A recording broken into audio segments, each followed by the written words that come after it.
আল্লাহ বলে, কিরে ফেরেশতারা ঘটনা কি, এত খাবার কেন? আল্লাহ রোজা রাখে। কি চায়? আল্লাহ ক্ষমা চায়। তো খায় না যে তৃষ্ণার্ত, আল্লাহ আপনার ভয়। আমারা দেখছে না, আল্লাহ আপনারা দেখে নাই। জান্নাত দেখে নাই, আমার জাহান্নাম দেখেছে আল্লাহ কিন্তু জানে। তারপর ফেরেশতাদের মুখ থেকে বের করা হবে। সুবহানাল্লাহ পড়ে। আমার জাহান্নাম দেখেছি কিনা বলো। ফেরেশতারা বলে না, জাহান্নাম দেখে নাই। আমার জান্নাত দেখেছে কিনা বলো, জান্নাতও দেখে নাই। কিছুই দেখে নাই, আপনারও দেখে নাই। আল্লাহ আবার খুশি হয়ে যাবে। আমার খুশির জন্য আমার ভয়ে তৃষ্ণার্ত ক্ষুধার্ত সামনে খাবার হাত বাড়ালেই খেতে পারে, গ্লাসটা তুললেই পান করতে পারে, আমার ভয়ে খায় না।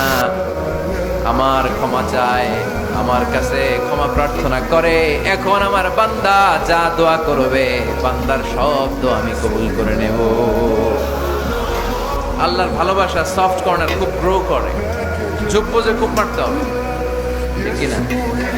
সময় মতো কাজ করতে হবে। সময়ের 1 ফোঁট, অসময়ের 10 ফোঁট। সময় মতো 1 ফোঁটা দিলে যেই লাভ, অসময়ে 10 ফোঁটা দিলে ওই লাভ হবে না। সময় মতো কাজ করতে হবে। ইফতারের আগ মুহূর্তে দোয়া করবে।